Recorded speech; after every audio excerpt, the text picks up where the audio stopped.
Muchísimas gracias a Eduardo Londoño, Alejandra Garcés y todo el equipo del Museo del Oro que me han invitado pues a compartir con ustedes unas reflexiones que vengo haciendo, como lo decía Eduardo, desde hace ya algunos años, con el objetivo de repensar esos grupos indígenas que hemos mal llamado muiscas, y ya verán ustedes por qué estoy diciendo esto. Eh, Traje una presentación de en PowerPoint y quiero pues advertirles que en realidad no voy a hacer ninguna referencia a las imágenes que van a ver ahí, son solo de adorno, como por si acaso se están durmiendo. Entonces si se aburren mucho con lo que yo estoy diciendo, por lo menos pues miren las imágenes. Entonces ahí van pasando, van rotando y, y, y pueden distraerse si acaso les resulta muy aburrido. Más o menos tengo planeado hablar unos 50 minutos, entonces pues traje todo muy preparadito también para no desviarme por otros temas. Haré una breve contextualización del debate. ¿Sí? ¿Ya? Bueno.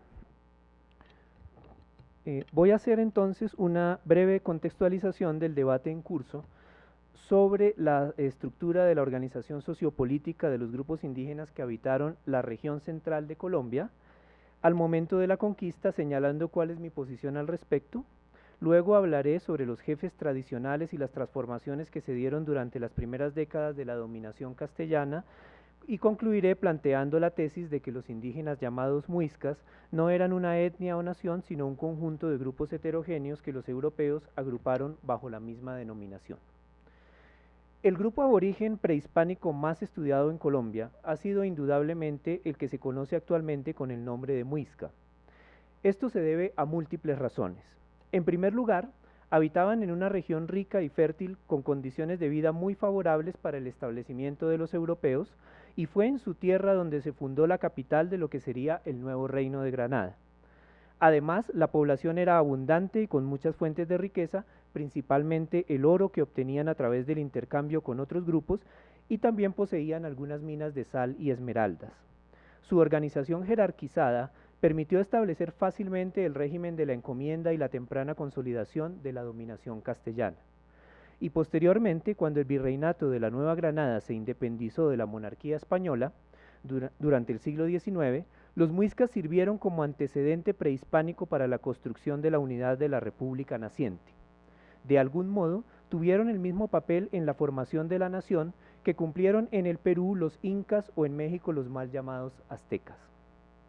Los arqueólogos han establecido la existencia de un estilo muisca, definido muy vagamente a partir de estilos cerámicos, que apareció más o menos hacia el año 1000 después de Cristo y duró hasta mucho después de la llegada de los europeos.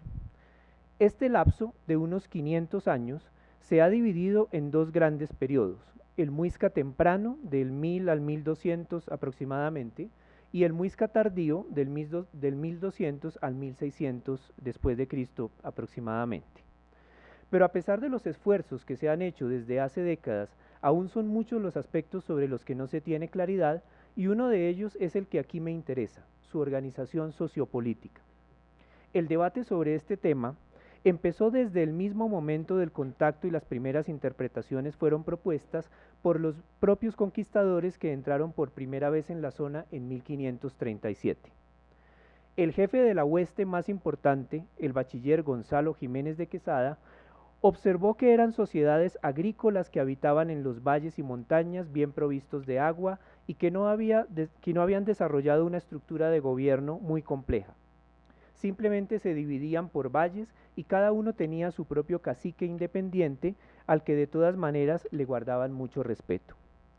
Pero a pesar de esta primera impresión más o menos correcta, de acuerdo con lo que argumentaré más adelante, los cronistas posteriores que escribieron desde la segunda mitad del siglo XVI cambiaron esta imagen y exageraron el nivel de integración social alcanzado por estos grupos, llegando a asegurar que constituían estados comparables a los reinos feudales europeos.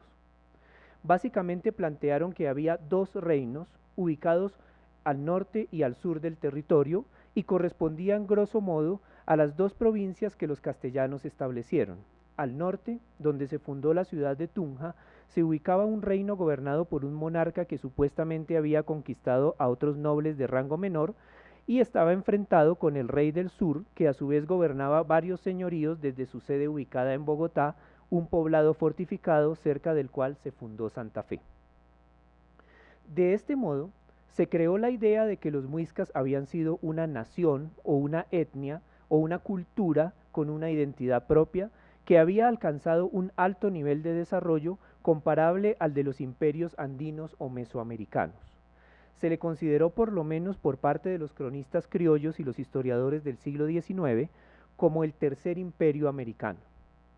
Se suponía que ambos reinos tenían la misma lengua, con algunas variantes dialectales, así como las mismas costumbres, el mismo sistema de creencias, las mismas bases económicas y las mismas formas de organización política. Eran dos monarquías que se encontraban luchando entre sí para obtener la hegemonía de la región cuando cayeron en manos de los conquistadores europeos. Incluso se le atribuyó a esta división el hecho de que hubieran podido ser derrotados con rapidez por los invasores. Se decía que si hubiera sido un solo reino, la resistencia ante los europeos podría haber sido más eficaz, pero al mismo tiempo se consideraba que la relativa centralización del poder había facilitado la estrategia de los castellanos, que consistió en atacar la cabeza de cada reino, con el fin de eliminar y sustituir a los jefes europeos, a los jefes supremos, causando que el resto de la sociedad terminara sometiéndose a los nuevos amos sin ofrecer demasiada resistencia. Los historiadores de la naciente república reforzaron esta imagen y la perfeccionaron con las ideas orientalistas del momento. Es decir, consideraron a los muiscas a partir de los prejuicios europeos que por aquel entonces estaban de moda entre los eruditos y los vieron como el típico ejemplo del famoso despotismo oriental. Unos reinos gobernados por sátrapas que gozaban de un poder absoluto, privilegios y riquezas extraordinarias. Se llegó incluso a pensar que los remotos orígenes de esta civilización podrían rastrearse hasta los pueblos semitas del Medio Oriente. Pero a pesar de todo el interés de los eruditos, coleccionistas, anticuarios y filólogos, todo esto sirvió para que se empezara a desarrollar las primeras investigaciones empíricas y metódicas sobre estos pueblos. Se hicieron las primeras excavaciones arqueológicas de que se tenga noticia en la región, se coleccionaron artefactos, esqueletos y momias que fueron a nutrir los primeros museos nacionales y sobre todo se empezaron a publicar los manuscritos inéditos de varios cronistas que habían permanecido guardados en archivos y bibliotecas desde el siglo XVI y XVII. Hasta ese momento, el cronista más leído y utilizado había sido Lucas Fernández de Piedrahíta, obispo de Santa Marta, que había escrito una historia del nuevo reino de Granada a finales del siglo XVII, con base en información muy poco confiable y bastante tergiversada. Pero a partir de ese entonces, se dieron a conocer obras tan importantes a la luz de las nuevas lecturas que se están haciendo hoy en día, como las crónicas de los franciscanos Fray Pedro Aguado y Antonio de Medrano, y la crónica de Pedro Simón, también la de Juan de Castellanos.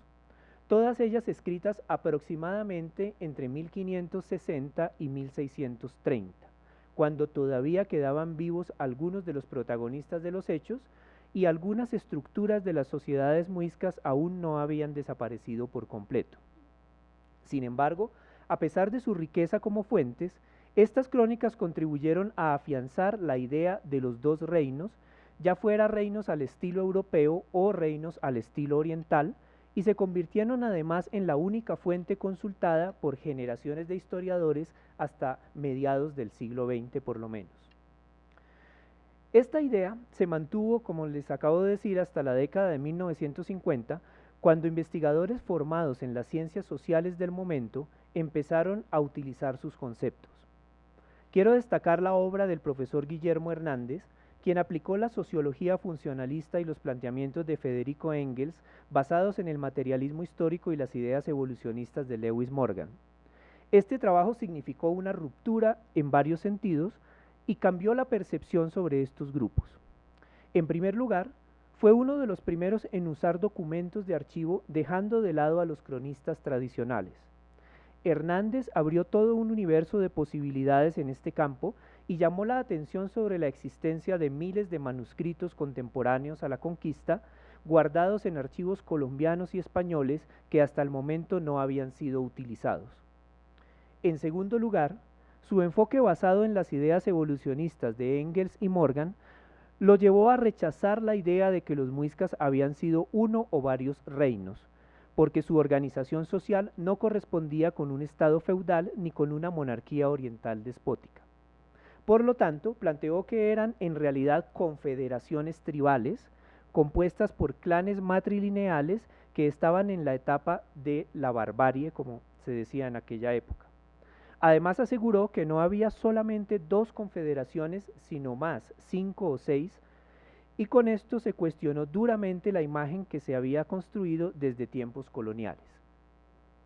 Hoy en día, el enfoque evolucionista y la versión estalinista del marxismo que adoptó Hernández han sido ampliamente criticados y superados.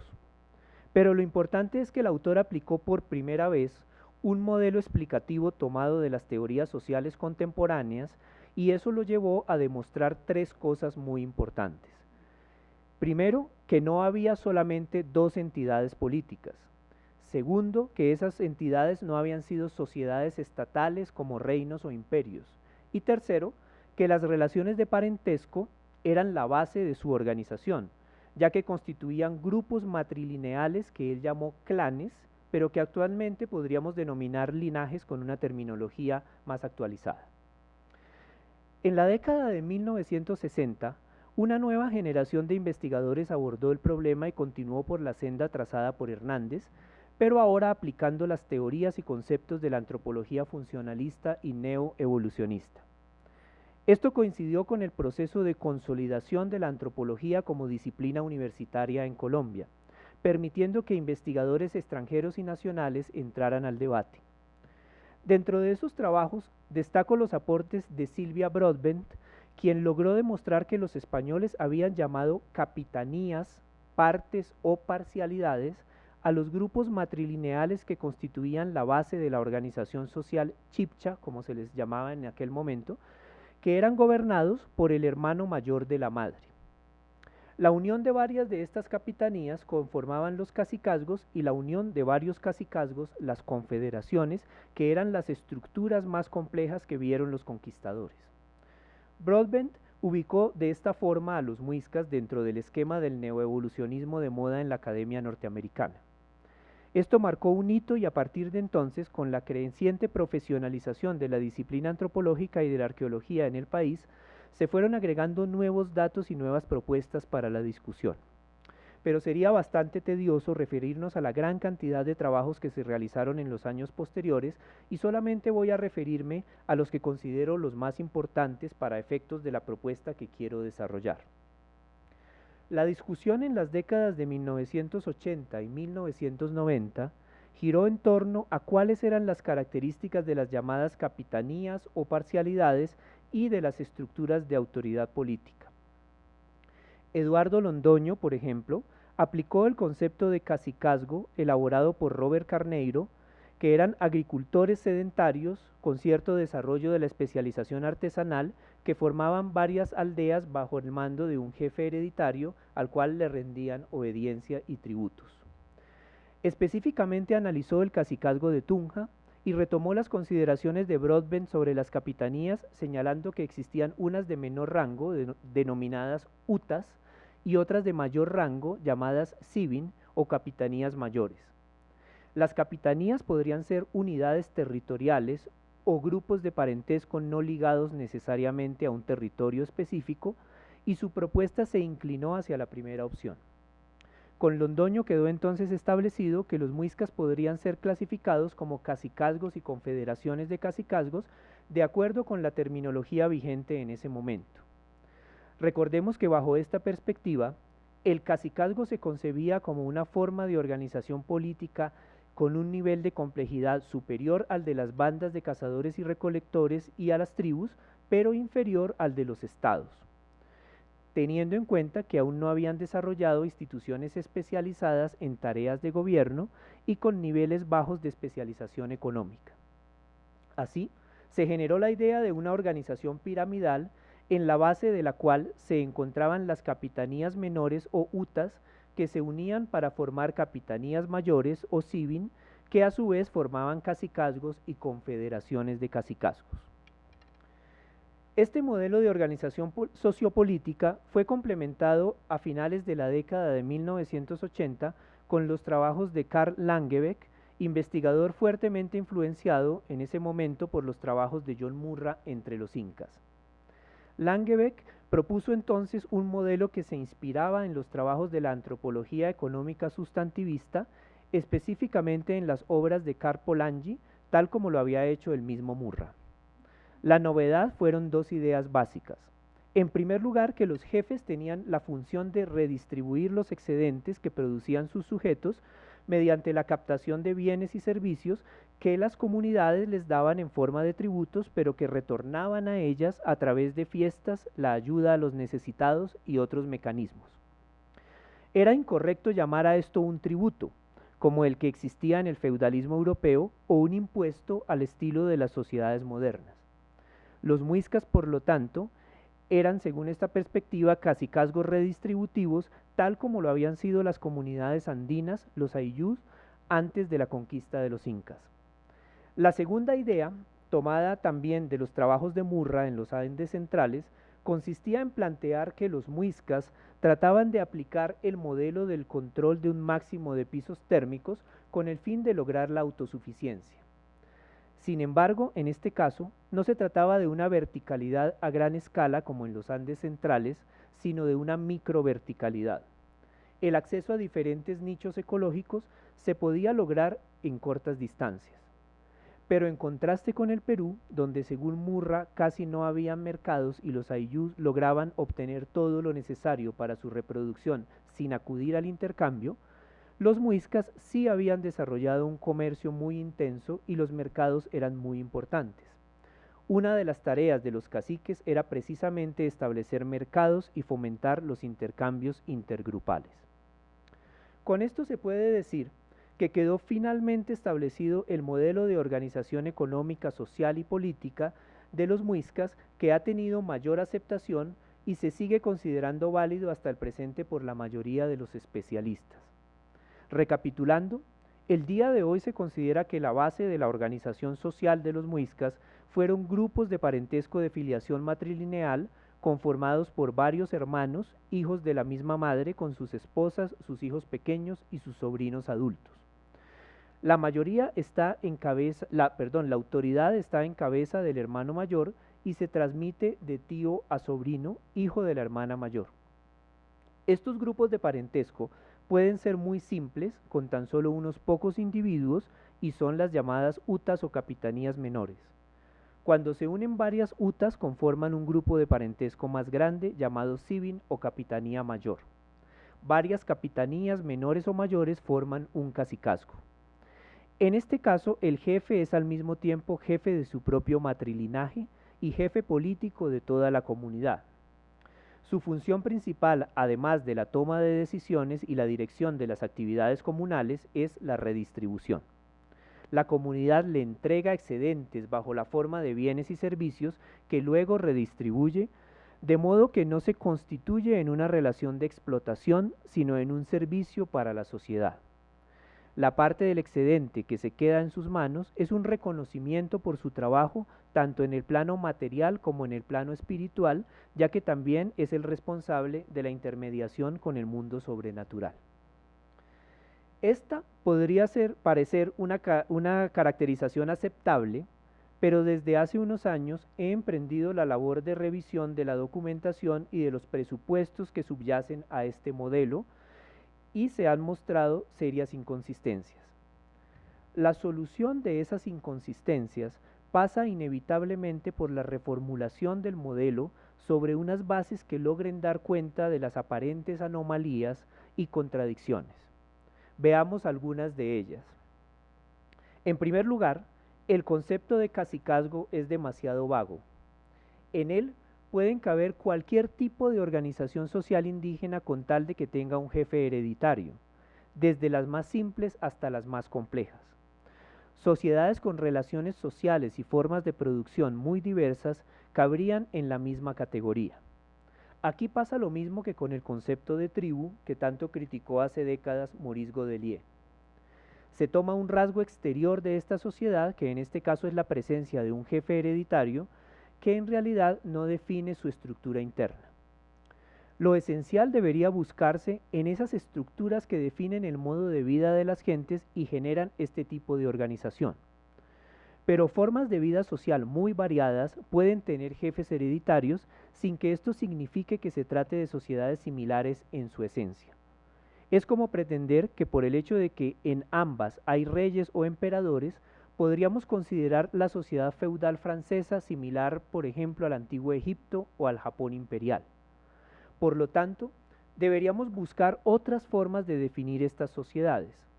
Esto debe lograrse con un concepto que describa las principales relaciones con su entorno natural, consigo mismos y con los demás en sus dimensiones productivas, sociales y simbólicas. Otro problema es el concepto de redistribución tomado de la economía sustantivista.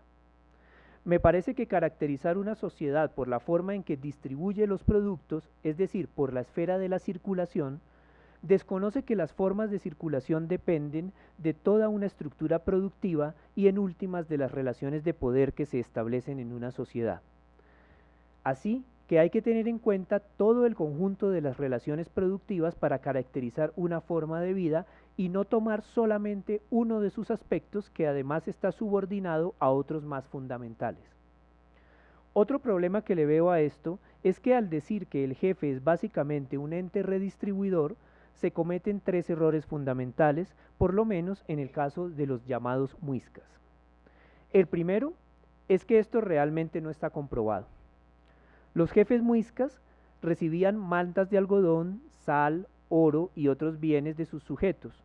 Además, tenían derecho a que sus tierras fueran trabajadas por la comunidad y les tenían que construir y mantener sus viviendas. Hasta el momento, nada indica que estos jefes hayan redistribuido lo que recibían. Lo que hacían era alimentar a los trabajadores cuando iban a trabajar en estas tareas. Además, se organizaban fiestas en las que toda la comunidad aportaba su trabajo y les llevaba los tributos. Pero los jefes solamente hacían regalos a otros jefes o a personas con las cuales les interesaba establecer algún tipo de alianza. Es decir, usaban los bienes recibidos para aumentar su poder y alimentar a los trabajadores que les servían. Obviamente, en una sociedad como esta, no tenía sentido la acumulación de mercancías. La riqueza no consistía en acumular bienes, sino en poder movilizar una fuerza de trabajo abundante, materializada en muchos sujetos que se conseguían a través de estas alianzas. En esa medida, las prestaciones que les daban sus comunidades eran invertidas en su propio beneficio, es decir, en aumentar su poderío, en aumentar su riqueza, entendida como la cantidad de personas bajo su mando.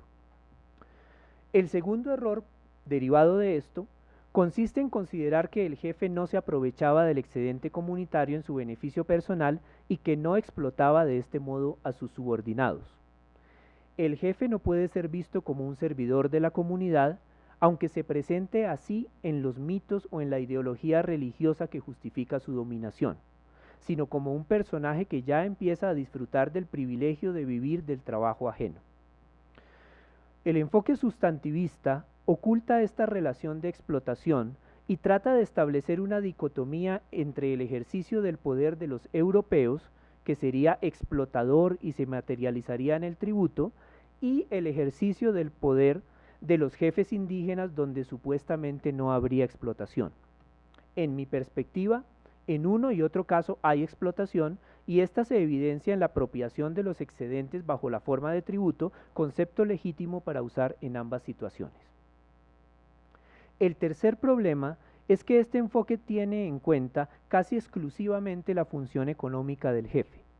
Es decir, se concentra en su función de redistribución de los excedentes de la sociedad, aunque se reconoce que el jefe también tiene funciones administrativas, como por ejemplo el dirigir las obras de interés comunitario y como intermediario con el mundo sobrenatural. Pero desde mi perspectiva, la responsabilidad que tiene de impartir justicia con el fin de mantener el orden social, es decir, la función judicial, es la más importante y se debería adoptar una perspectiva basada en esto. A estos problemas puedo agregar que los grupos de parentesco e incluso los llamados cacicazgos pueden a veces tributar o estar sujetos a dos o más jefes. Esta es una anomalía reportada en unos pocos casos, pero que indica que el esquema piramidal de unidades que se van uniendo para formar estructuras más extensas y jerarquizadas debe revisarse. También se ha observado a partir de la información disponible que había mucha variedad en la forma en que las capitanías se unían para formar cacicazgos. Siempre había grupos matrilineales simples, pero no siempre había grupos compuestos o capitanías mayores. Había cacicazgos muy simples compuestos por una sola capitanía, cuyo jefe, además de ser el tío materno, era el cacique. Hubo otros casos donde grupos de diversa índole se aliaban a un jefe formando diversas estructuras con diversos grados de dominación. Se ha observado también que las capitanías matrilineales ejercían propiedad colectiva de la tierra y otros medios de subsistencia, pero no necesariamente estaban ligadas a un territorio y podían migrar de un lado a otro. Esto hacía que en una misma región pudieran convivir grupos matrilineales o capitanías sujetos a varios jefes, de modo que hacía imposible trazar los límites entre los dominios de unos y otros cacicazgos. Es lo que Pedro Carrasco, el gran investigador de la Triple Alianza en México, ha llamado los principios de segmentación y entreveramiento. Los vínculos que unían a estas pequeñas comunidades con su jefe o con las otras comunidades eran bastante frágiles. De ahí que se hable de segmentación. Y como sus tierras podían estar entremezcladas y estar vinculados a jefes diferentes, incluso más de uno por grupo, se daba un entreveramiento, es decir, una mezcla de territorios. El vínculo de dominación era entre el grupo y su jefe, es decir, una relación entre personas y no entre el territorio y el jefe. Es decir, un jefe no ejercía un dominio sobre un territorio, sino sobre un grupo, que podía incluso trasladarse a otra región y mantenerse fiel a su jefe. Lo importante era seguir percibiendo el tributo de las gentes y no mantener el control de un área geográfica claramente delimitada como en los estados modernos. Para subsanar estas dificultades y tratar de establecer cuál era la estructura de la organización social y política de los muiscas en el momento de la conquista, propuse hace algunos años un modelo basado en las propuestas que hicieron Pedro Carrasco y James Lockhart entre los nahuas de la zona central de México. En mi trabajo sobre el cacicazgo muisca en los años posteriores a la conquista, propuse que eran un conjunto de sociedades heterogéneas que no tenían la misma estructura sociopolítica. La base de estas sociedades eran, por supuesto, los grupos de filiación matrilineal que actuaban como unidades productivas unidas por lazos de parentesco. Estas unidades productivas ejercían una propiedad comunal sobre la tierra y eran básicamente igualitarias. Solo tenían una división del trabajo basada en la edad y en el sexo. El tío materno era el jefe natural y actuaba como representante del grupo. La vinculación con la tierra, sin embargo, no era muy fuerte y podían migrar de un lugar a otro de acuerdo con las circunstancias.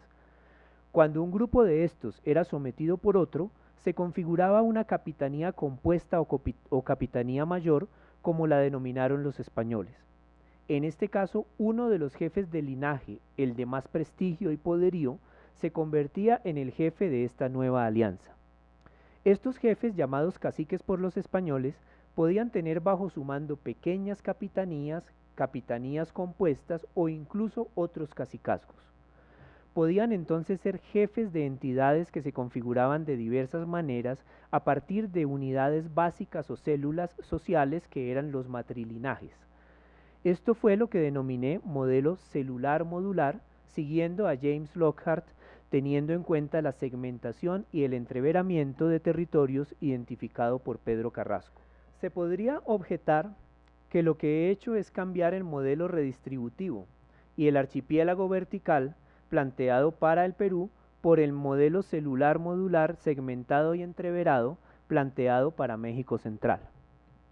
De algún modo es así, pero en el segundo caso no se trata de caracterizar a toda la sociedad y decir que los muiscas y los nahuas eran similares en su organización social, sino de mostrar que había unos principios organizativos similares que se acercan más a lo que eran los muiscas. A mi modo de ver, la caracterización que hizo John Murra del Estado Inca como un ente redistributivo y sus ideas sobre la verticalidad también deben ser revisadas y debe buscarse otra forma de dar cuenta del Tahuantinsuyo.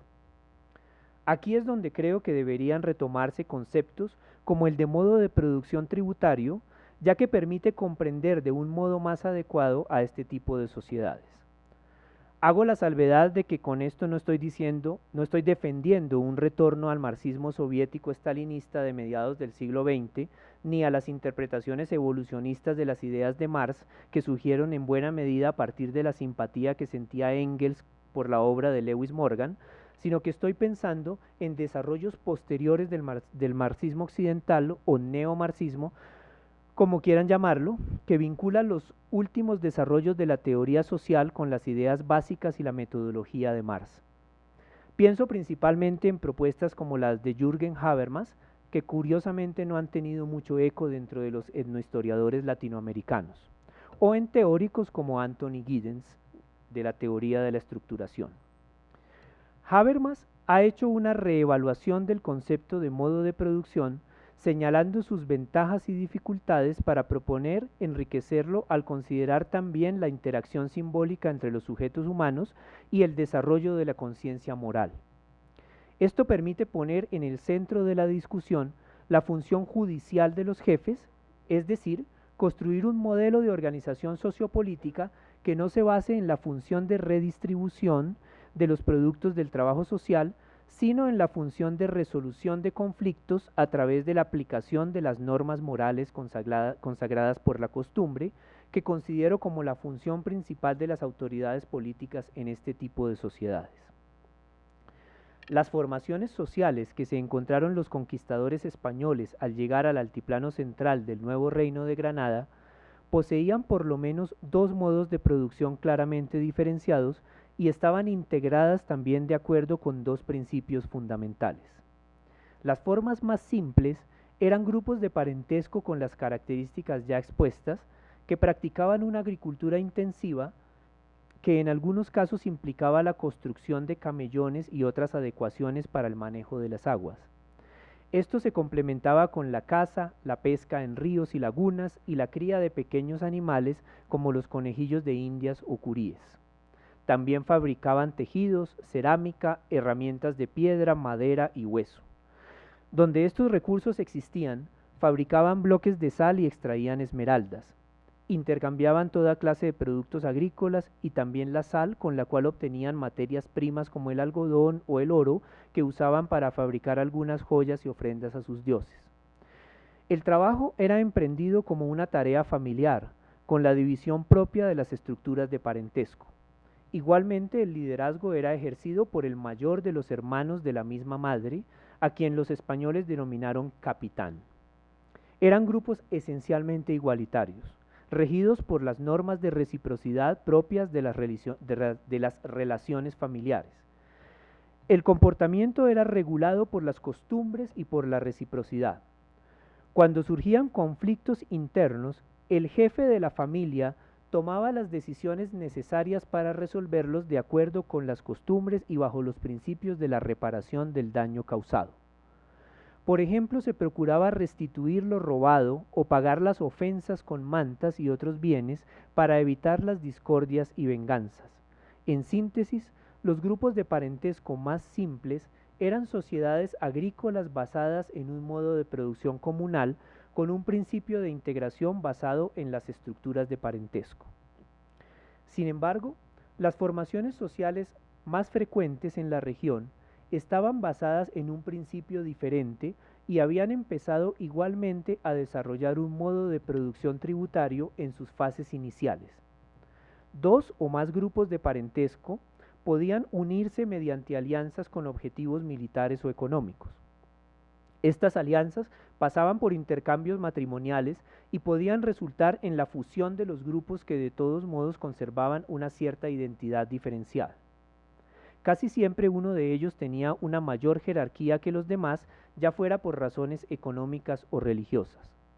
El jefe de este linaje adquiría entonces la función de jefe de todos los grupos aliados y su propio matrilinaje empezaba a ser el grupo dominante del que empezaban a salir los jefes de acuerdo con las normas de herencia de la filiación matrilineal. Su posición destacada era reforzada por el derecho que adquiría a percibir algunos bienes y servicios por parte de los grupos aliados. Se le daba regalos o tributos consistentes en mantas, oro, esmeraldas e incluso mujeres que podían convertirse en sus esposas y reforzar las alianzas, así como algunos sirvientes para las tareas domésticas. Igualmente, las comunidades sujetas a su autoridad adquirían el compromiso de trabajar periódicamente en sus tierras, o mejor, en las de su matrilinaje, y construir y mantener su vivienda. Estas eran prerrogativas que tenían todos los jefes de familia de los matrilinajes, pero en este caso las tierras a las que tenía acceso y sobre todo la mano de obra se multiplicaba. Al disponer de trabajadores y sirvientes y eventuales guerreros, el jefe podía establecer más alianzas y consolidar mucho más su poder. La desigualdad frente a sus aliados y parientes se hacía cada vez más aguda. Pero este flujo de tributos debía ser retribuido hacia los grupos que lo mantenían en el poder, cumpliendo varias funciones orientadas a lo que era su deber principal: mantener el orden social y el orden cósmico en general para que hubiera paz y prosperidad. Frente al mundo sobrenatural, el jefe o Sihipcoa, como era conocido en la lengua muisca, era el responsable de cumplir con ciertas obligaciones en nombre de toda la comunidad, rituales necesarios para que los dioses prodigaran fertilidad y abundancia. Frente a la sociedad, su principal deber hacia ella era impartir justicia cuando se presentaban problemas entre los linajes aliados o conflictos que desbordaban los mecanismos propios de las relaciones de parentesco. La justicia ejercida por los jefes debía apegarse a las normas de la costumbre y seguían siendo orientadas a reparar el daño causado para evitar sangrientas retaliaciones y la ruptura de las alianzas. Tenemos entonces unas formaciones sociales con un modo de producción tributario donde se presenta una división básica en dos grupos: la gente del común, que sigue produciendo bajo las normas de la reciprocidad familiar, y unos jefes con sus familias cercanas que ocupan un lugar jerárquicamente superior y extraen el excedente de las comunidades a través del tributo, que podía ser en productos o en trabajo. Esto acompañado de un principio de integración nuevo, basado en la dominación política, donde el jefe actúa como juez y árbitro de las disputas y aplica castigos de acuerdo con las costumbres consagradas por la tradición. Esto era el inicio de la sociedad de clases y de la explotación de un grupo por otro privilegiado. La justificación ideológica de esta nueva forma de integración pasaba por la religión. Los jefes eran vistos como intermediarios frente a los seres sobrenaturales y en muchos casos como una encarnación viva de estos. La función religiosa era tan importante como la función política y le daba una justificación. Era su responsabilidad mantener santuarios, organizar todo tipo de rituales, financiar el culto y estar pendientes de todo lo relacionado con esto. De lo contrario, vendrían grandes desajustes naturales como inundaciones, sequías, hambrunas y plagas. Era necesario garantizar la fertilidad y abundancia de la naturaleza. Igualmente, el ejercicio de la justicia era fundamental para el mantenimiento del orden social. Los jefes no tenían un aparato militar para hacer cumplir sus sanciones y se apoyaban fuertemente en sus propios parientes, en la fuerza de la costumbre y en el temor que inspiraba su poder sobrenatural para que se cumplieran sus decisiones.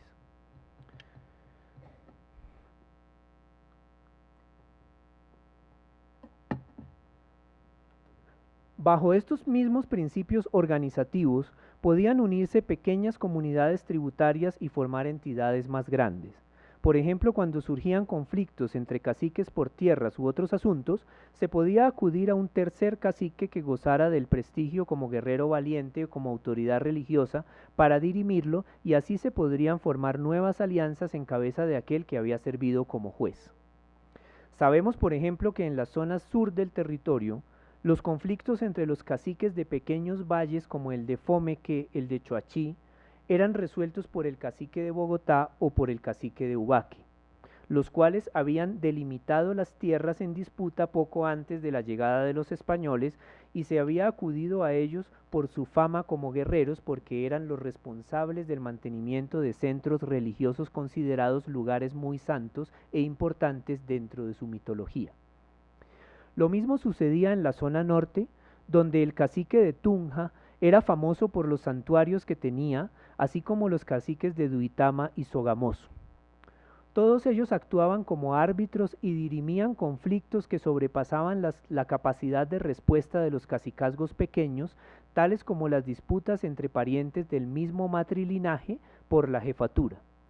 Al resolver estos litigios, se establecían nuevas alianzas, y los que habían acudido para buscar su ayuda quedaban agradecidos y sometidos de un modo u otro a su influencia y a su autoridad. Pero eran vínculos frágiles que podían romperse en cualquier momento. Para resumir mi propuesta, diré que es mejor considerar que los grupos que habitaron en la región que nos ocupa eran básicamente de dos tipos. Primero, grupos matrilineales con un modo de producción comunal y un nivel de integración basado en estructuras de parentesco. Y segundo, grupos integrados por medio de estructuras de dominación política con un modo de producción tributario poco desarrollado, donde aún las desigualdades no eran muy marcadas y se conservaban las formas de producción de los linajes, pero en vías de subordinación a otros linajes que empezaban a apropiarse de sus excedentes para sus propios fines. Esto es lo que se ha denominado hasta el momento cacicazgos y confederaciones de cacicazgos. Todas estas características significaban que los vínculos que unían a estas entidades entre sí y con sus jefes fueran bastante frágiles, que es lo que se ha denominado un alto grado de segmentación, con un manejo del territorio que permitía el entreveramiento, ya que la dominación se ejercía sobre los grupos humanos y no sobre la tierra o los otros medios productivos. Los conquistadores españoles llegaron a la región a comienzos del año de 1537.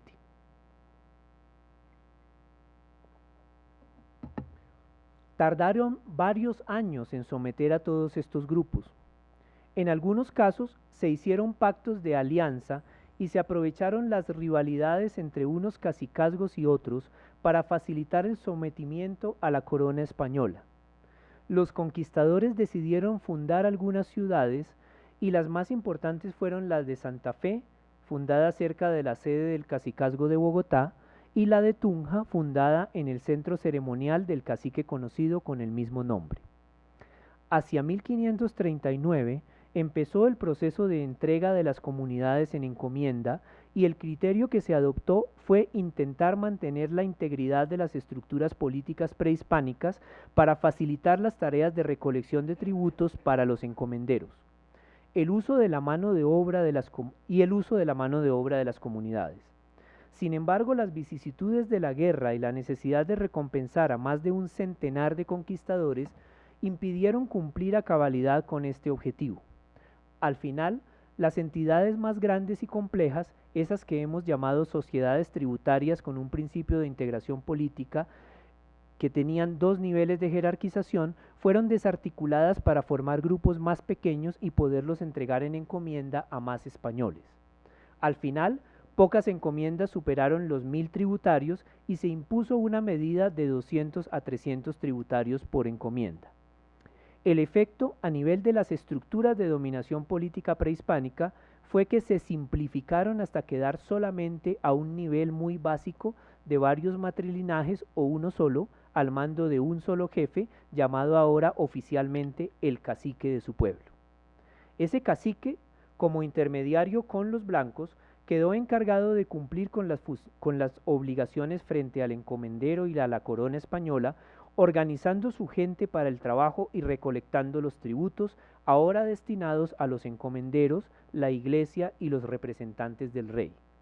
Los caciques siguieron ejerciendo justicia en sus comunidades, pero solamente en casos menores, y recibiendo un pequeño tributo, pero que no se comparaba ya con lo que antiguamente percibían. Desde todo punto de vista, perdieron autoridad y poder. Ahora fueron integrados al sistema administrativo impuesto por la corona castellana y los encomenderos. La función judicial, el monopolio del castigo y de la resolución de conflictos, empezando por los problemas de tierras, se trasladó a los tribunales castellanos con la Real Audiencia como la fuente suprema de la legitimidad legal. Los antiguos sijipcuas o caciques y los antiguos tibas, como se les decía a los jefes de matrilinaje, fueron convertidos en caciques y capitanes. Se mantuvo la idea de una estructura de gobierno indígena en dos niveles, pero sus funciones se transformaron al perder el monopolio del ejercicio de la justicia. No obstante, por lo menos durante varias décadas y casi hasta empezar el siglo XVII, las formas de producción comunitarias, es decir, las relaciones basadas en el parentesco y el manejo comunal de las tierras, no cambió mucho. Se podría decir que el modo de producción tributario se consolidó, pero con un cambio fundamental. Los excedentes de los que se apropiaban las clases dirigentes, tanto indígenas como europeas, eran después comercializados y convertidos en mercancía dinero en los mercados regionales o incluso internacionales. Los productos agrícolas, las mantas y la sal, por ejemplo, eran usados en los mercados del nuevo reino de Granada, incluso como dinero, y se vendían para el consumo aún en provincias lejanas. En tanto que otros productos como el oro o las esmeraldas terminaban haciendo parte del comercio con Europa, de donde se traía la famosa ropa de Castilla, el vino y otros artículos que demandaban las élites locales. Los caciques indígenas entraron a formar parte de estas élites y buena parte de ellos lograron amasar nuevas fortunas en el marco de la nueva sociedad, donde coexistían formas sociales, económicas y simbólicas de origen prehispánico con las que habían traído los europeos durante la conquista. Esta situación se prolongó en la región hasta bien entrado el siglo XVII, cuando el proceso de mestizaje social y cultural se intensificó hasta que desapareció la lengua, las antiguas creencias y las estructuras políticas indígenas tradicionales. Los sijipcuas y tibas, convertidos luego en caciques y capitanes, terminaron desapareciendo y convirtiéndose en alcaldes, alguaciles y otras figuras de los pueblos de indios con su traza en damero y sus tierras comunales que empezaron a organizarse durante la primera mitad del siglo XVII. Quiero concluir todas estas reflexiones planteando un último tema ya superado en otras regiones de América, pero que resulta importante en el contexto colombiano. A lo largo de esta charla, he hecho continuas referencias a que es inadecuado llamar muiscas a todos los grupos que habitaron la zona de estudio. Voy a detenerme un poco en eso. Como dije al comienzo, los primeros conquistadores señalaron que no había una unidad política en toda la región y que también había diversidad de lenguas y costumbres. Sin embargo, los cronistas posteriores crearon la falsa idea de que todos los habitantes del actual altiplano cundiboyacense conformaban una nación, un grupo humano unido por sus costumbres, su lengua y sus rasgos comunes. Así se les empezó a llamar indios moscas y luego indios chipchas, haciendo referencia a la familia lingüística a la que pertenecían. Durante el siglo XX se les buscó un nombre más adecuado y se les llamó muiscas, ya que se argumentaba que era el nombre que se daban a sí mismos, teniendo en cuenta que la palabra muisca significa ser humano en esa lengua. De modo que se llegó al acuerdo implícito o explícito de considerar que todos estos grupos, aunque no tuvieran una unidad política, compartían una identidad común y era legítimo considerarlos como una etnia o una nación. Pero esto ha sido duramente cuestionado en las últimas décadas. La falta de unidad política fue lo primero que se cuestionó y no hubo problema en aceptarlo. Sin embargo, ha sido más difícil que se acepte la falta de unidad lingüística y religiosa. Los lingüistas expertos en este tema han demostrado con suficiencia que no que no hubo una sola lengua en toda la región. La que se conoce como lengua mosca o chibcha fue la que se habló en los alrededores de la capital del nuevo reino, pero al salir de estos valles la lengua cambiaba. Los sacerdotes doctrineros que la estudiaron intentaron contrarrestar la diversidad lingüística aplicando el mismo método de sus colegas en Perú o en México, implantando una lengua general que fuera fácil de aprender, que sirviera como vehículo de comunicación en lugares donde se hablaban tantas que era imposible aprenderlas todas. Pero su intento finalmente fracasó. El único efecto que tuvo fue crear la falsa idea de que en toda la región se hablaba el muiscubún, pero esta lengua solo se hablaba en Bogotá y sus valles circundantes. Conocemos poco de las otras lenguas, aunque sabemos que podían ser muy cercanas.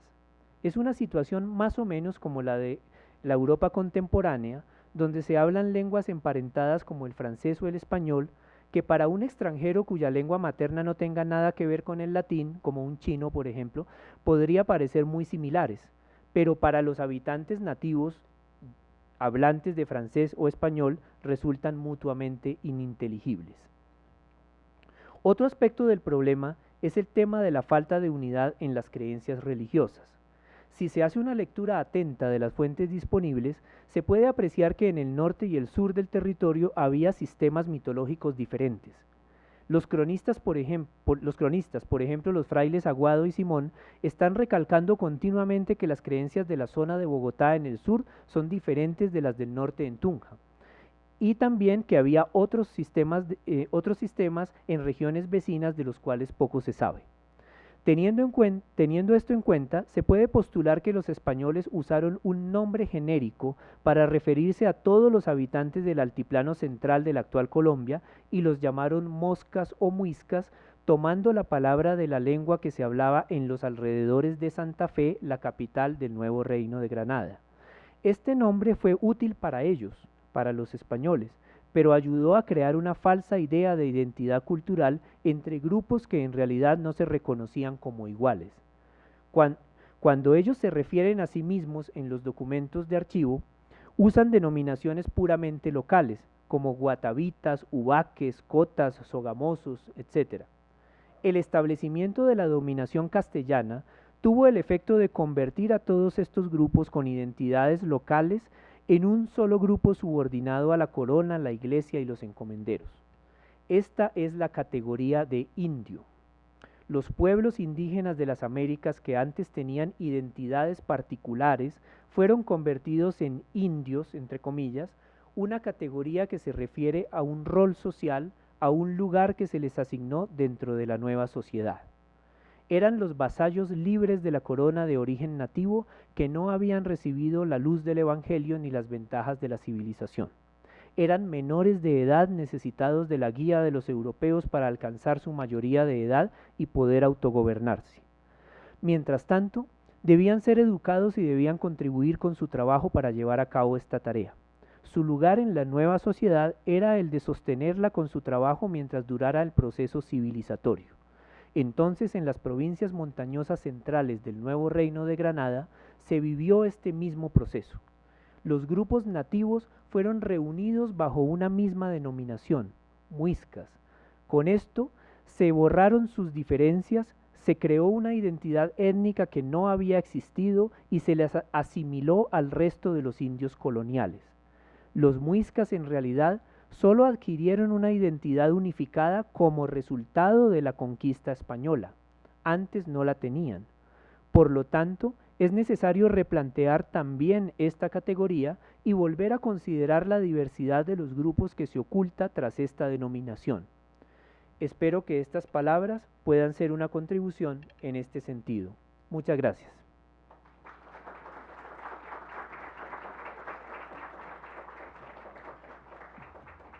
Bueno, esta última imagen me la robé de internet y me pareció muy chistosa para terminar la charla.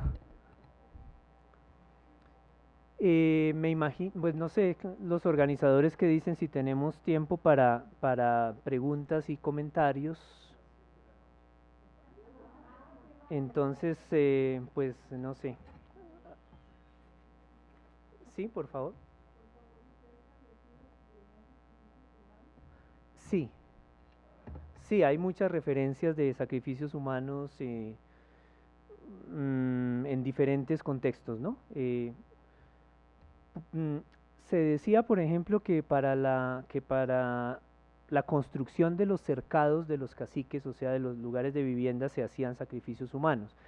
Eso es lo que no está todavía comprobado en qué forma se hacían, pero sí hay referencias en los documentos coloniales de que, por ejemplo, algunos prisioneros de guerra, sobre todo provenientes de las zonas bajas como los Llanos Orientales o el Magdalena Medio, eran tomados, incluso niños, niños pequeños eran tomados para usarlos después en sacrificios humanos, ¿no? Entonces sí, yo creo que sí es comprobado. Allá atrás.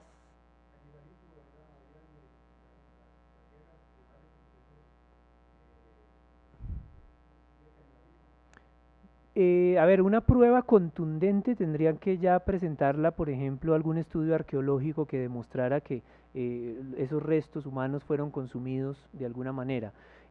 Hasta donde yo recuerdo, sí hay algunas excavaciones arqueológicas, pero de grupos muy anteriores, tal vez lo que ahí llaman herreras, ¿sí? Que demuestran canibalismo ritual. O sea, tumbas, por ejemplo, en la zona de Aguazuque, si no estoy mal, eh, excavadas por Gonzalo Correal, si no recuerdo mal, y otros investigadores, que demuestran que hubo canibalismo ritual en ese sitio.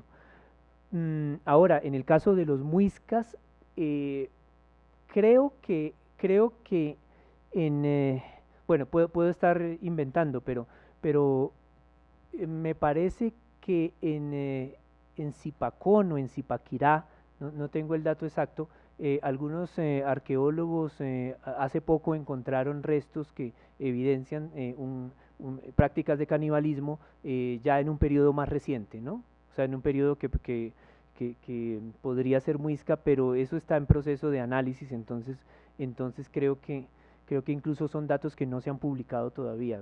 Los escuché en alguna charla en el Instituto Colombiano de Antropología e Historia, pero puedo estar equivocado.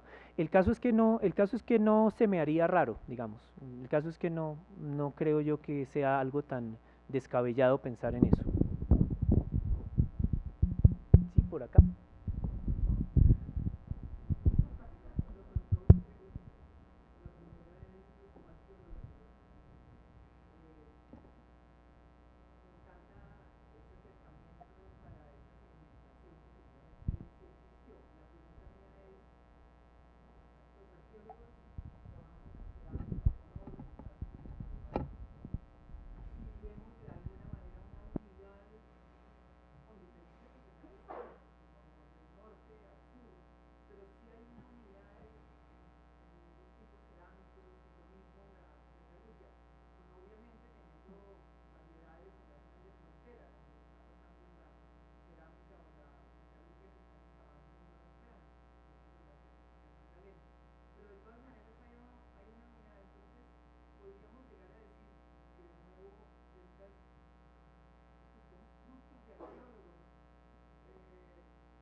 Pues yo creo que usted misma se acaba de responder la pregunta, entonces, pues efectivamente, digamos, el debate que siempre ha habido con los arqueólogos y entre los arqueólogos es que se definen culturas a partir de rasgos como la cerámica, como estilos artísticos o qué sé yo, técnicas de diversa índole, ya sea metalúrgicas o cerámicas, pero es que grupos muy diversos pueden compartir las mismas técnicas, los mismos gustos estilísticos, etcétera, y no podemos, pues yo por lo menos no me atrevería a, a establecer que se trata de una misma cultura por el solo hecho de que utilicen, por ejemplo, la misma cerámica, ¿sí?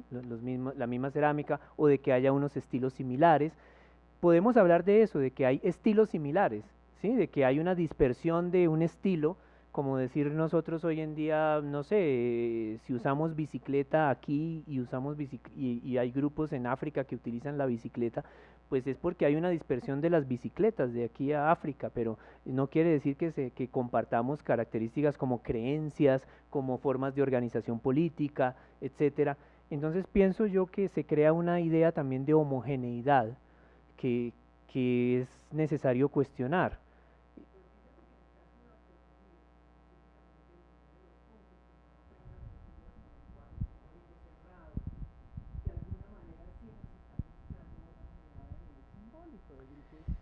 Y, Perdón. Bueno, ya. sí, pero no sé si quiera No, repetir para... sí, estoy pensando en la orfebrería, que en el caso del territorio muisca está hablando de ofrendas. ¿Tengo que prender esta cosa? ¿Está bien? Perdón. Bueno, en el caso de la orfebrería, que son ofrendas votivas con un lenguaje simbólico cerrado de alguna manera, no es lo mismo que en la cerámica de uso cotidiano. Sí está reflejando, dijéramos, íconos o creencias religiosas que se podrían asimilar en el territorio muisca. Bueno, pero yo iría a lo mismo en el siguiente sentido. Usted utiliza, pues, por supuesto, un ejemplo bastante complejo que es el de las creencias religiosas y Sí, la iconografía sí, ligada a las creencias exactamente, religiosas. exactamente. Pero fíjese, por ejemplo, que la iconografía que nosotros manejamos en la iconografía católica Sí, es una iconografía tomada del mundo romano, que a su vez es una iconografía tomada, si nosotros nos vamos más lejos, el otro día leía por ahí que la figura, la iconografía de la Virgen con el niño sentado sí, es tomada de Horus y de dioses egipcios, sí, donde se presenta más o menos la misma figura de una sí, mujer con un sí, niño pequeño sentado sí, sí, en su regazo, pero el contenido simbólico y las creencias que refleja eso es muy distinto a lo que hoy en día refleja eso, y es muy distinto a la forma como Isis fue adoptada por los romanos y después pasó a la iconografía de la Virgen María con el niño. sí, Entonces, la misma figura, el mismo significante, sí. puede tener muchos significados de acuerdo a la cultura o al contexto donde estemos. eh, por lo tanto, yo no me atrevería tampoco a decir que el hecho de que aparezcan, por ejemplo, las mismas figuras, ¿sí? Casi que idénticas, Sí, en muchos lugares, incluso no solamente acá en lo que hoy en día llamamos Colombia, sino que uno podría ver esas figuras esparcidas por todo el Caribe, por ejemplo. sí, Uno a veces ve en los museos de estos países figuras que uno le parece haber visto aquí en el Museo del Oro, ¿sí? ajá. Pero que eso contenga el mismo significado para los grupos que los usaron, ya yo no me atrevería Mm, a decirlo porque puede ser una, puede ser no, con toda seguridad se refería a mitos, a creencias muy diferentes. Entonces, volvemos a lo mismo, el hecho de que haya una unidad en cuanto a la iconografía, en cuanto a las figuras, los motivos, votivos, no nos garantiza que el significado que le está dando, por ejemplo, un indígena de Sogamoso es el mismo que le está dando sí. a alguien que hace un ritual en Ubaque o en Facatativá. Gracias. La segunda pregunta tiene que ver con la orfebrería. Yo quería preguntarte si en los documentos, porque de alguna manera hablaste de los oficios en el sentido en la elaboración de la cerámica, la explotación de la sal, de las esmeraldas, ¿tú meterías a los orfebres dentro de esta actividad comunal familiar? Yo creo que sí. Sí, sí, porque lo que uno detecta es que no había una especialización artesanal, digamos, muy marcada, muy fuerte. Ajá, Entonces eran oficios que podían ser realizados por muchas personas. Pues no sé nada de orfebrería, de técnicas orfebres, así que no me atrevo a decirlo, pero me parece que eran saberes que podían estar al alcance de cualquier persona, pues con tal de que se dedique a mm, ese oficio, obviamente, pero digamos que no constituían algo así como un gremio especializado, es lo que yo pienso que no. gracias, ¿Sí? gracias. Perdón, primero alguien atrás y después Eduardo, ¿sí? Atrás el señor que había levantado la mano. Sin micrófono. Que me surge de pronto, o sea, me llama la atención la construcción de la imagen de política que se dio en la conquista, en la colonia, desde unas miradas occidentalizadas, eurocéntricas. Sin embargo, también creo que si también observamos grupos, por ejemplo, como la Sierra Nevada, que aunque tienen familia, tienen otros dialectos y aún así se organizan frente a su concepto de territorio, ¿sí? En ese sentido creo que el concepto de política también viene madre desde la Europa, pero creo que el concepto de política también deberíamos no postestructuralizarlo, sino de pronto convertirlo en esa deconstrucción que necesita un poco para dar pauta que no solamente hace parte el análisis sociológico o sociopolítico, sino también de principios básicos, yo creo que en esa época, de principios básicos frente a los territorios, y creo que eso son alianzas importantes que yo creo que surgirían no solamente por filiación matrimonial o matrilineal, sino también por cuestiones de territorialidades, ¿sí? En ese sentido creo que la versión o lo que desde Wallenstein, por ejemplo, ese sistema mundo, esa invasión que hubo acá, también fue como acabar el concepto de política que existía acá, y también partimos los análisis del concepto de política pues del que realmente pues viene desde la academia, ¿no? Bueno, gracias. El señor... Sí, buenas tardes. Usted dice que los muiscas no tenían ninguna cohesión, que eran grupos federados, pero sin ninguna ligación como nos habían hecho creer. Entonces yo me hago la siguiente pregunta. ¿Qué vendrían siendo los guanes, los chitareros? Lo mismo. Porque siempre nos han dicho que los laches y los tuneos son primos hermanos de los muiscas. Si su planteamiento es que en el altiplano de Cundinamarca y Boyacá, esa unión, esa cohesión de la nación muisca es cerrada, entonces vivíamos atomizados antes de la llegada de los españoles, creo yo. La segunda pregunta, ¿cuál sería entonces el origen de estos moscas, de estos muiscas de lengua chicha, si también nos han hecho creer que proceden de Centroamérica? Entonces se podría también pensar que proceden de la Amazonía mezclados con los centroamericanos y gentes venidas del sur del imperio inca, ¿o es un revuelto de todo? Y tercero, yo creo que esto no ha cambiado por su exposición. ¿Por qué? La famosa identidad matrilineal, yo creo que sigue imperando en el país, porque desde la llegada de los españoles, esto no ha sido algo legítimo. Las relaciones han sido ilegítimas en su gran mayoría, y quienes han soportado a la familia generalmente son las mujeres y los tíos de estas mujeres. El papá casi nunca está presente. Entonces, como anillo al dedo nos tocó esa cuestión social, y nosotros felices porque pues como padres dejamos la responsabilidad a un lado. Muchas gracias. Bueno, gracias. Voy a tratar de responder rápidamente.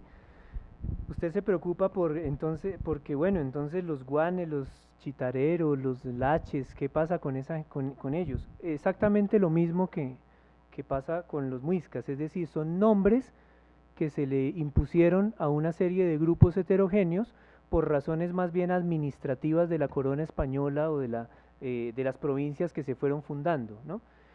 ¿Qué parentesco tendrían los que quedaron en la región, digámoslo así, de lo que hoy en día es Santander del Sur se les llamó guanes, ¿sí? A los del norte se les llamó chitareros y así sucesivamente, pero internamente eran grupos que no se reconocían a sí mismos como miembros de una sola unidad cultural. Lo que yo veo es que todos los Andes, la cordillera, digamos, partamos desde Bogotá hacia el norte, por la cordillera oriental, eran una serie de grupos heterogéneos que se desplegaban hasta la Sierra de Mérida, de lo que hoy en día es Venezuela. Y simplemente los españoles dividieron por pedazos y a cada pedazo le pusieron un nombre. Pero si hiláramos más fino internamente, las divisiones serían muy diferentes a las que nosotros conocemos hoy en día, ¿no? Ahora, en cuanto a las posibles migraciones y orígenes, eso sí ya, pues yo no sabría decir es decir, yo no soy muy, a mí no me gusta mucho la teoría de tratar de buscar de dónde vinieron estos, ¿no? Digamos que migraron de aquí para allá y de allá para acá, no, porque este territorio estuvo poblado desde hace por lo menos 16.000 años, según las últimas las últimas investigaciones. Entonces la gente no se movía tanto, se movían de pronto las ideas, ese tipo de cosas, si me preguntaran cuál es el origen de los muiscas, pues el altiplano cundiboyacense, ahí fue donde surgió esta cultura, ¿sí? Fue un proceso milenario de 16.000 años o más de antigüedad que dio como resultado esos grupos que encontraron los españoles en su momento. Entonces yo no estoy muy de acuerdo con las migraciones de esas migraciones que eran muy queridas por los antropólogos difusionistas de los años 40, ¿no? Más o menos, que sí les gustaba, pues, decir que una cosa había venido de allá. También por el tema de los estilos cerámicos y eso. Entonces si un estilo se difundía, se pensaba que era que la gente se había ido caminando desde Centroamérica o desde la Amazonía, etcétera, y yo pues sinceramente no creo en ninguna de esas teorías. Eduardo. Solamente yo creo que lo que está sucediendo un poco con el error que se comete un poco es comparar dos momentos de la vida social o de un grupo como si fueran momentos iguales, como un momento más íntimo, como de autogobierno, y un momento más, como lo mencionaba un poco el amigo, un poco más de relación. Y también siguiendo un poco lo que decía el señor, yo sí creo que esa dinámica se da como en doble sentido, es decir, si el símbolo transita, usted claramente lo resignifica, pero es importante que haya transitado hasta su lugar y que haya otro que lo haya creado, o lo que lo piense diferente, y eso también hace identidad. Entonces, aunque fuera una idea como de identidad muy diversa, yo también, basándome un poco en la arqueología, sí creo que había una conjunción, así fuera relacional, política, económica, pero que claramente ponía a estos grupos no a creerse, no a atomizarse, sino de pronto a considerarse valores identificados, particulares, dentro de un marco de relación que puede llegar hasta Mérida, como usted dice. Ya, y ahora sí. Había levantado hacia... Perdón, es para aportar un comentario más que una pregunta, pero es que en el museo conocemos con Clemencia desde hace mucho tiempo un concepto que es valioso para entender estas sociedades prehispánicas que eran modulares, que eran celulares, como las llamas, y entonces es el concepto de cadena. Lo utiliza Ana Legast en su libro sobre los tuneos, y lo utiliza Warwick Bray para explicar, Anna Osborne, en su libro sobre el vuelo de las tijeretas, por ejemplo, de los U-Boat tuneo, y lo utiliza Warwick Bray para explicar la relación de la orfebrería entre lo que hoy es territorio colombiano y lo que es Centroamérica, y es el concepto de cadena. Entonces, la gente que vivía en Fusagasugá tenía una organización social, así como la contaste, y eran muy parecidos a la gente de Pasca y muy parecidos a la gente de ahí al ladito. Y la gente de ahí al ladito era muy parecida a los del Salto del Tequendama, ¿sí? Y la gente del Salto del Tequendama era bastante parecida a la gente del sur de la Sabana de Bogotá. Pero la gente de Fusagasugá ya no se parecía a la gente de Sogamoso, ¿sí? Va por un concepto de cadenas. Entonces, los grupos que son cercanos y que tienen relación, pues se parecen, ¿sí? Y hablan lenguas que se entienden, porque además les toca hacer mercado, etcétera. Pero se siguen pareciendo al punto de que ya la distancia con los eslabones anteriores de la cadena se ha alejado. Entonces, la gente de Sogamoso ya no se parece, de Fusagasugá ya no se parece a la de Sogamoso. ¿Y qué pasa con la buena pregunta que hacía el señor sobre los laches? Pues que la cadena sigue.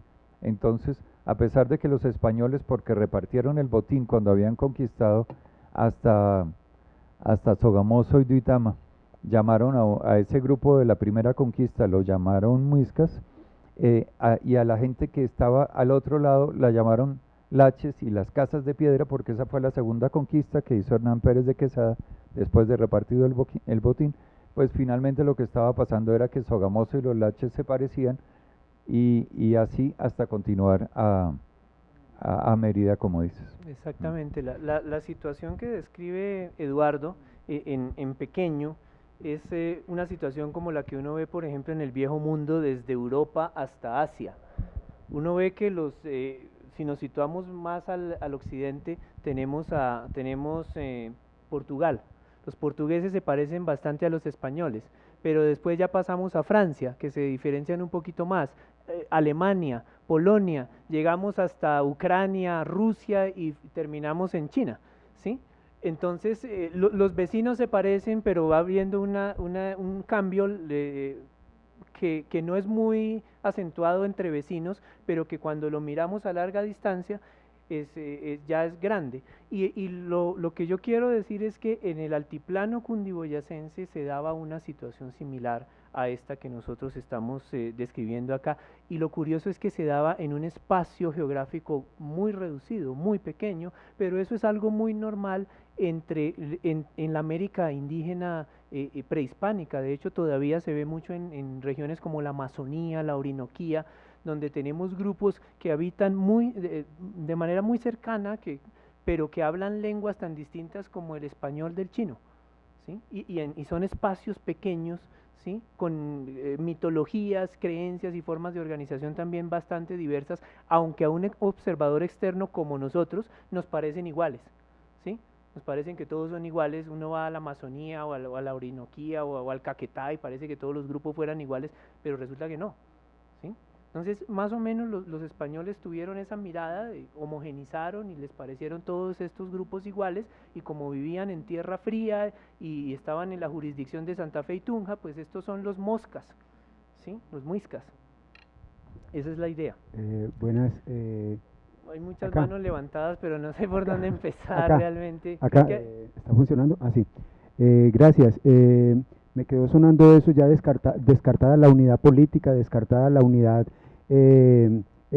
económica. Me gustaría saber de dónde surge entonces esa leyenda de Bochica, de Bachué, y también me gustaría saber qué opinas sobre una noticia que anda rondando por ahí en estos días, sobre un libro que salió donde dicen que Bogotá en realidad no se fundó en el 38, sino en el 39, debido a una... Eso no importa. Bueno, comienzo por lo último, pues eso es indiferente, si se fundó en el 38 o en el 39, es un dato más para los coleccionistas, digamos, de hechos históricos.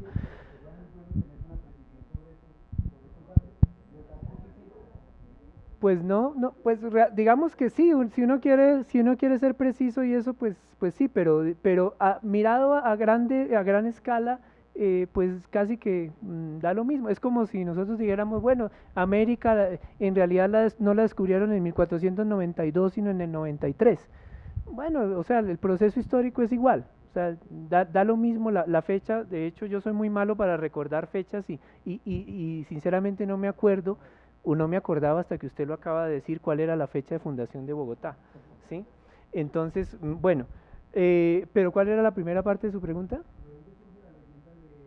Ah, ya.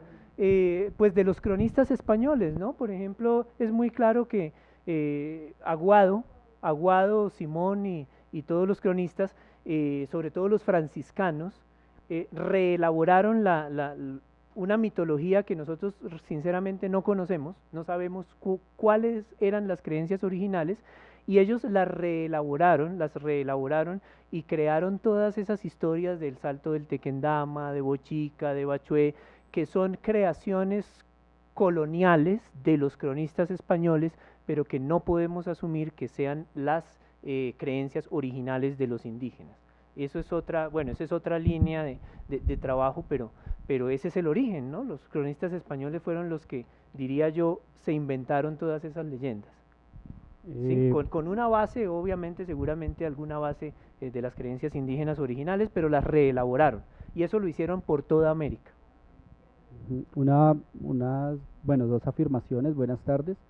Primero, me sorprende un poco, creo que no se debe hacer como tan a la ligera, más en una instalación de estas, como reafirmar o defender procesos de conquista, sí, lo digo cariñosamente, Eduardo, creo que es tu nombre, la forma como instalas, creo que de una vez eh, le das una línea a la conferencia y creo que es muy importante, más hoy en día cuando incluso después de tantos años se sigue pensando que, por ejemplo, en un santuario como la Macarena se puede seguir extrayendo bienes naturales.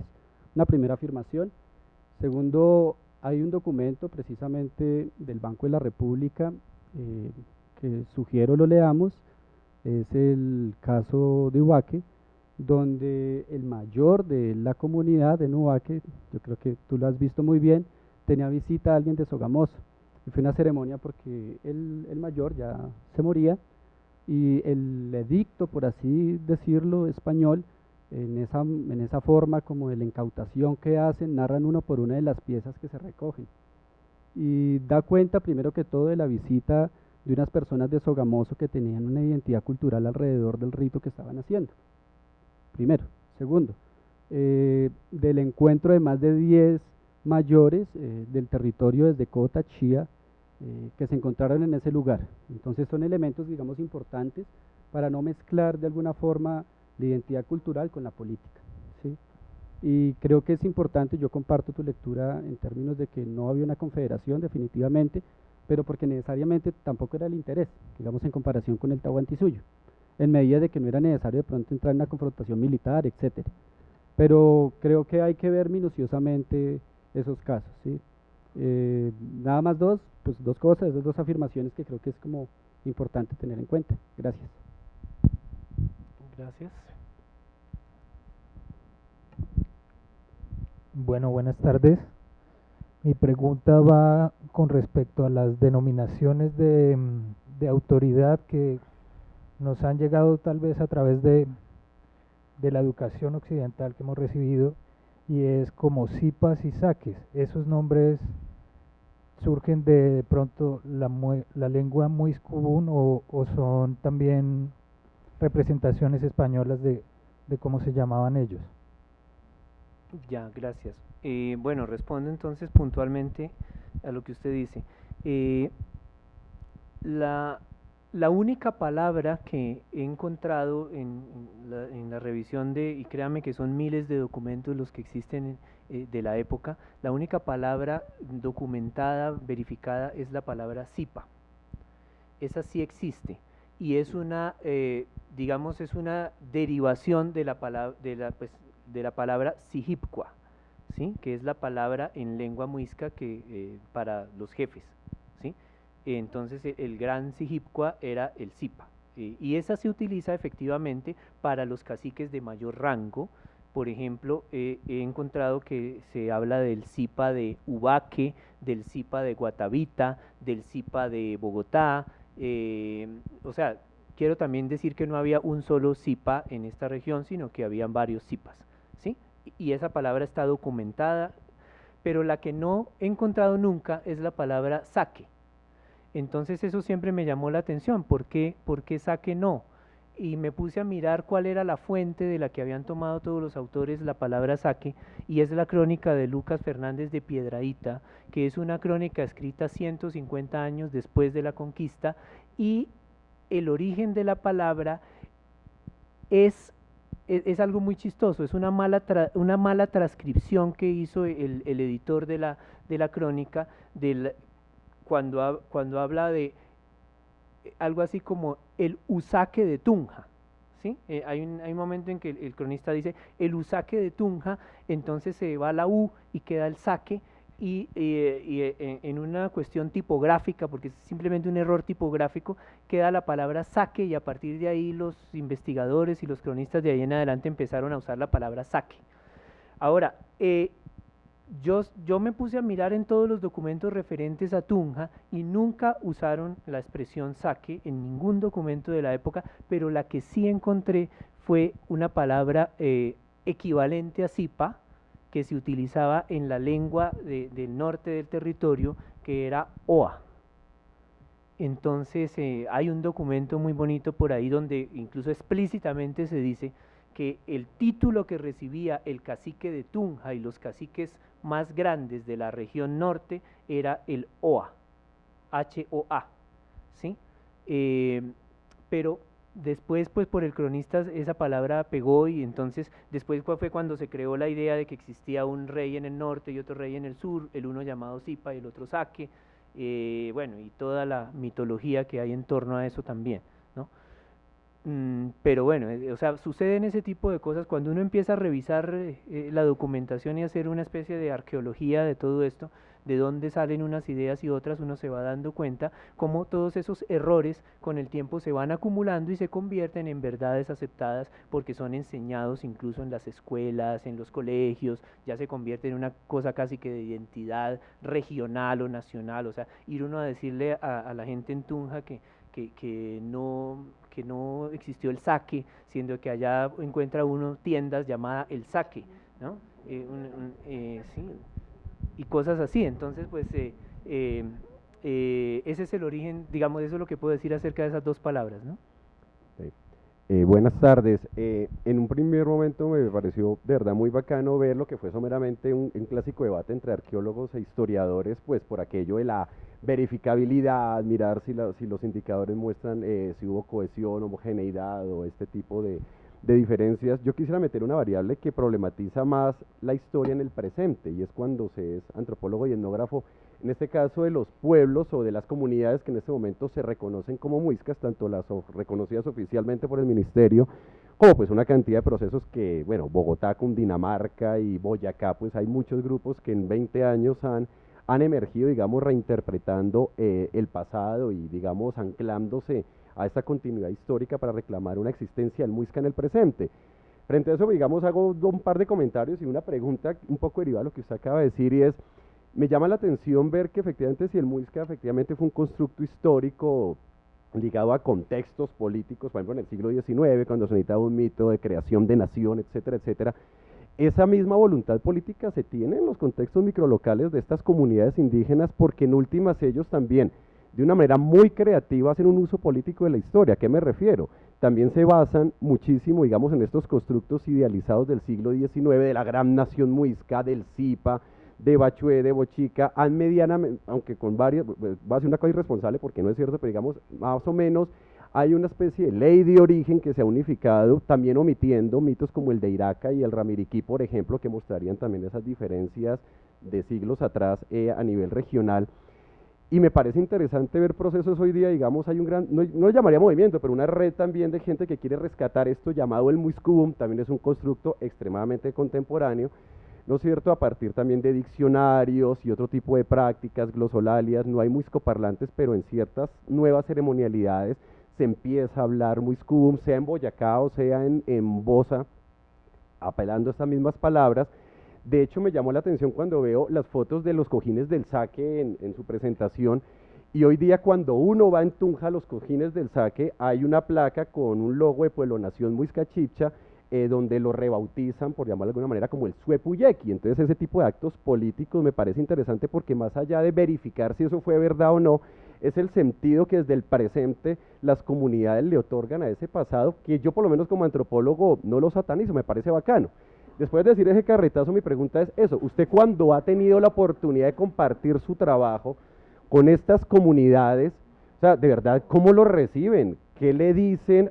Y derivado de ahí, su trabajo, ¿qué le puede aportar a estas comunidades que hoy día se reivindican como muiscas, que más allá de la academia, de estos discursos de la verificabilidad, pues, es decir, es de construirles efectivamente la idea de cómo anclarse del pasado y al presente?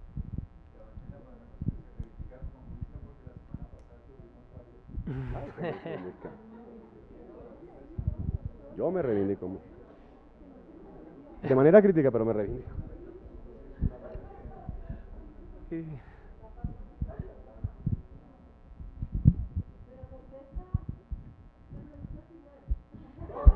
No, es que es a propósito que prefiero quedarme callado.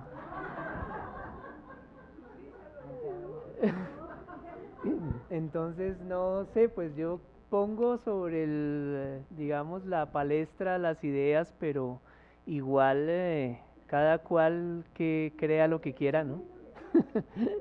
O sea, sinceramente es un tema político contemporáneo. Entonces yo, pues, ante eso como ciudadano tengo mi opinión, pero aquí no estoy como ciudadano, entonces preferiría guardármela. Y bueno, pues yo creo que uno tiene derecho a creer en lo que quiera, ¿no? Y es una estrategia de rebusque político. Entonces, pues bueno, si les funciona. Pero no, realmente es un tema, yo sé que es complicado y todo, pero sinceramente preferiría no decir nada por ahora. Buenas tardes.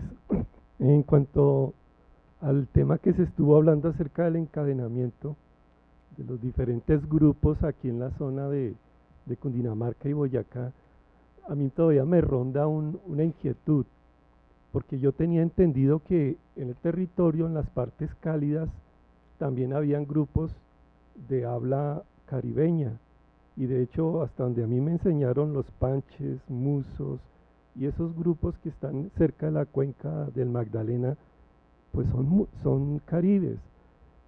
Pero aquí no sé, me quedó la sensación en la conversación de que ese arrastre, ese encadenamiento, también los incluía a ellos como parte de una agrupación que podríamos llamar muisca. Esa sensación es que la percibí así, o la dijeron tácitamente, o yo estoy equivocado. ¿Qué pasó ahí? Porque a mí todavía me queda, hice una lectura de una revista que hablaba sobre los quillacingas, y los quillacingas para los españoles en épocas de su conquista, ellos llamaban quillacingas a muchos pueblos que nada tenían que ver ni siquiera con gente de habla chibcha. Por ejemplo, incluían dentro de los quillacingas a los ingas de Sibundoy, a los Kamsa, algunos grupos del Cauca, algunos grupos que están en la frontera con Ecuador y que podían ser quillacingas, a los Pastos y a todos estos pueblos de Nariño. Para ellos todos eran quillacingas, pero con el tiempo se llegó a establecer que una cosa eran los ingas, otra cosa eran los Kamsa, otros los grupos del Cauca, otros los diferentes grupos de Nariño, que los Pastos eran pastos, que los quillacingas eran quillacingas. Eso que yo leí en esa revista me afloró justo cuando estaban hablando ustedes ahorita del encadenamiento de los grupos dentro de este sistema muisca de Cundinamarca y Boyacá. No estaremos incurriendo de pronto en una misma situación al encadenar en esos grupos a pueblos como los panches, como los musos, como los otanches, como esos pueblos que siempre, o al menos a mí me hicieron creer que eran de lengua y tradiciones caribeñas.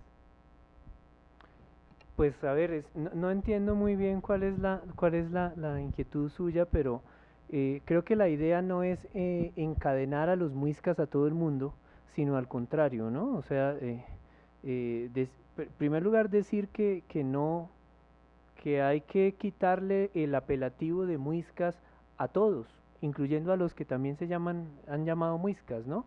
Y tratar de mirar que eso es un continuum de culturas que incluso también se puede extender hacia los valles del Magdalena Medio y o por el otro lado los llanos orientales o hacia el sur, y que, es decir, no se trata que ahora todos son muiscas, más bien al revés, que ninguno lo era, ¿sí? O sea, no sé si, si me doy a entender, porque veo que usted se preocupa un poco porque, bueno, entonces ahora resulta que los caribes no eran caribes, sino que también resultan emparentados con los muiscas. Pues sí, no hay problema, ¿no? Y creo que no. Además, esa denominación Caribe también toca revisarla con cuidado, ¿no? Eso puede tener algún sentido lingüístico o dentro de la lingüística, pero culturalmente también es complicado porque igual los conquistadores españoles a todos los grupos que habitaban en tierras bajas y que eran y con los cuales tuvieron unas guerras muy terribles, a todos los llamaron caníbales y caribes, ¿sí? Entonces también fue una denominación genérica con un sentido político, etcétera, que toca revisar hoy en día, a ver si efectivamente fue así o no.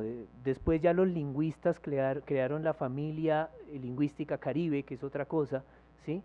Entonces, depende de lo que uno esté hablando también, ¿no? Pero habría que ver qué lenguas hablaban ellos, a ver si podemos o no considerarlos como parte también de la macrofamilia chibcha, ¿sí? O si se trataba de otras familias lingüísticas. Entonces, no, pues no sé si ese era el sentido de la pregunta. Ese era justamente el sentido de la pregunta. Bueno. Pero cuando el amigo aquí hizo un comentario sobre zipas y saques, yo también quería hacer una acotación de algo que pues he investigado a través del tiempo, de la palabra zipa, porque he considerado que los zipas que nosotros tenemos aquí en la sabana tuvieron una fuerte influencia de las culturas del sur, o sea, de los Andes centrales. Y lo puedo decir porque muchas palabras que se encuentran en territorio son puramente aymarás, ni siquiera son quechuas, aymarás. Por ejemplo, ellos utilizaban para sus gobernantes la palabra zapaña, y esa palabra pasó a los incas como zapa. Y si tú notas, esa palabra zapa y zipa tienen una misma connotación y casi que una misma pronunciación. Hay palabras, por ejemplo, como cota, sumapax, viracachá, Cundinamarca, huila, son palabras puramente aymaraes. Sí, pero bueno, hay varias cosas. Primero habría que ver si en realidad son quechuismos. Habría que ver eso. Pero sí conozco trabajos de lingüística que han demostrado que existen quechuismos dentro de la lengua llamada muiscubún. Pero aquí hay que hacer una salvedad. Los datos que nosotros conocemos sobre la lengua llamada muiscubún son datos son datos que datan del siglo XVII, ¿sí? O sea, de 100 años después de la conquista.